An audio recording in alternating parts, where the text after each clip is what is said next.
The motivation here is it is very essential to know the find out the properties of the steam from the steam tables as well as the Mollier chart to find the performance of the thermal power plant. So here, how can we find out the steam properties from the steam tables as well as from the Mollier chart? It is very important class.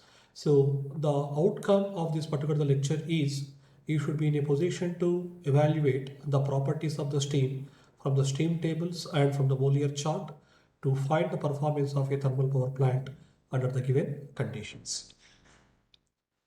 So here I already told you that basically here we are having the wet steam as well as the dry steam as well as the superheated steam.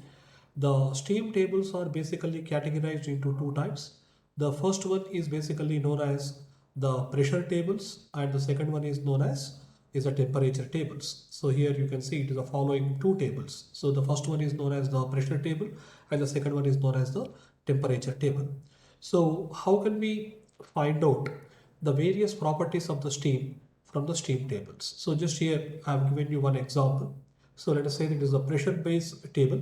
So it is the table 7.1. It is brackets we have written as a pressure. That is the pressure based steam table. So that is how can you say that it is a pressure based steam table? Here is that in the first column you are able to see the absolute pressure P in terms of the bar. So whenever in the first column the pressure parameter is there, then it is a pressure based steam tables. If the temperature is there in this particular the first column, then it is known as the temperature based steam tables. So now you can see in the first column you are able to have the absolute pressure. The second one, what is the corresponding saturation temperature at this particular the absolute pressure value. And the third column we are able to have the specific value of the steam. So that is for wet steam as well as for the dry steam. And similarly the specific enthalpy, that is the HF, that is the enthalpy of the liquid steam, enthalpy of the dry saturated steam HG. It is the latent heat of the vaporization HFG. It is always equivalent to Hg minus HF. And the specific entropy similar to the enthalpy is the entropy of the liquid steam, entropy of the dry saturated steam, and it is Sg minus Sf is equivalent to Sfg. So that is whether it is the pressure based table or temperature based table. So always our intention is to find out the three important properties of the steam.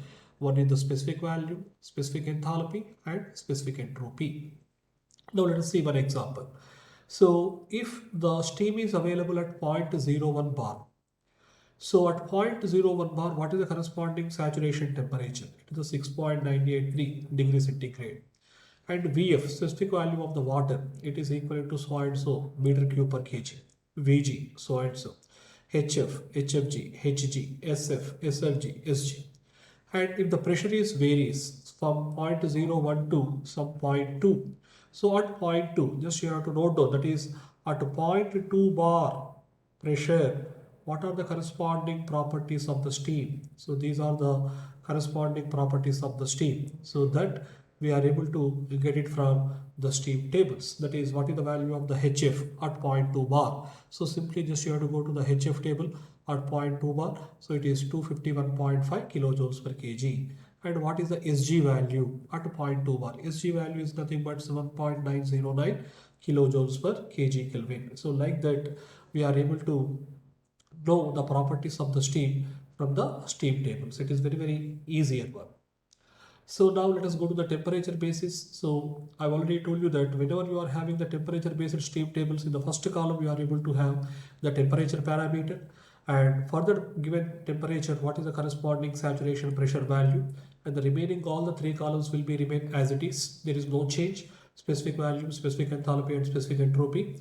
So here you can see the at 0 degree centigrade what is the corresponding pressure, and similarly the all other the specific value, enthalpy, and entropy values from this particular temperature basis steam tables. So here you can see it is known as the Mollier chart. The Mollier chart is nothing but it is the HS diagram. HS diagram is nothing but enthalpy versus entropy. So enthalpy always will be taken on y-axis and entropy will be taken on x-axis. So it is the HS diagram, enthalpy versus entropy diagram. So here the red line is basically representing it is the saturation line. So on this particular saturation line we are able to have, so this is the saturation line. So you know that saturation line is nothing but x value is equivalent to 1, and below this particular one we are able to have the various dryness fraction of the steam. That is, here you can see if the x value is equivalent to 0.65, 0.775, 0.8859, 0.95 and 1. So that like this, the dryness fraction values are progressively increasing towards in this particular direction, and x value will be equivalent to 1 on this particular saturation line. And similarly here, how can we plot the constant pressure lines on the Mollier diagram? Now here you can see it is a 0.01 bar, is the blue lines. So all these particular the blue lines are basically representing it's a 0.01 bar, 0.02, 0.03, 0.011, 0.2, 0.51 like this. And now similarly here you can see it's the green lines. So these green lines are representing the constant temperature lines. So here it is the 650 degrees centigrade, and here the constant pressure line, here is the constant pressure line is equivalent to 2, and here it is a 450 degrees centigrade. So at this particular point here you can find out at a 2 bar pressure at 450 degrees centigrade temperature, so what is the corresponding entropy value? By plotting a vertical line here you can find out it as 8.4 kilojoules per kg Kelvin. And similarly by plotting the horizontal line here, so here you can say it is equal to approximately some 3450 kilojoules per kg. So like that we can find out minimum two properties. If you know, then you can assess the remaining properties of the steam very comfortably from the Mollier chart, which is nothing but the HS diagram, that is the enthalpy versus entropy diagram. So like this, so the same diagram can also be represented like this. So it is the critical point. I told you that at the critical point, the latent heat of vaporization value will be equivalent to 0. So these are the constant pressure lines and these are the constant temperature lines. So it is a representation of the HS diagram or the Mollier diagram. So here, just I am giving you one problem. That is, how can we use the steam tables as well as the Mollier chart? So to find out the various properties. So please go through that particular the problem. So here he has given that pressure is equivalent to 10 bar and the temperature is given as 200 degrees centigrade. So just you go to the steam table because he has given that the specific value is equivalent to 0.175 meter cube per kg. So go to the steam tables at a temperature of 200 degrees centigrade. So at a 10 bar and at a 200 degrees centigrade. So just you find out what is the Vg value, and similarly the other values, that is the corresponding saturation temperature, and similarly the enthalpy as well as the specific value. So here the at 10 bar the saturation temperature value is nothing but 179.9 degrees centigrade, but he has given the temperature value is equal to 200 degrees centigrade. So that is the T given temperature value is greater than the T saturated. So automatically it is nothing but the given condition of the steam is nothing but the superheated steam. The superheated steam value is given. So that's why what is the degree of the superheat? It is nothing but T superheated minus T saturated. So T superheated is given as the 200. T saturated from the steam tables we are able to find it out is as 178.9. So the degree of the superheat is equivalent to 20.1 degrees centigrade. Next, condition of the steam at a value 0.175 meter cube per kg. So here the Vg value at the given pressure value is equivalent to 0.194 bar, 194 meter cube per kg.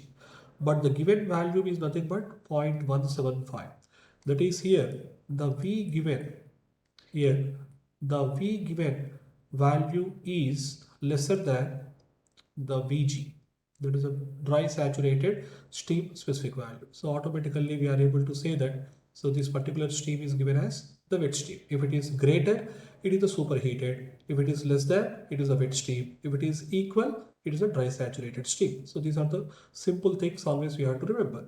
So whenever it is wet steam, so automatically our intention is to find out what is the dryness fraction of the steam. So the dryness fraction of the steam, so here you are able to assess the 0.175, it is a given steam specific value divided by 0.194, that is a dry saturated steam, the specific value, so that we are able to find it as the dryness fraction of the steam is equivalent to zero point 0.9, so that we are able to say that it is equivalent to wet steam, and the first condition is the superheated steam. So here the second problem here also you can see. So here is asking about the drop in the enthalpy of the steam. So he has given that 12 bar pressure, the degree of superheat is given as the 67 degree centigrade, and at the pressure P2 is equivalent to 1.15 bar, and the dryness fraction value is given as the 0.95.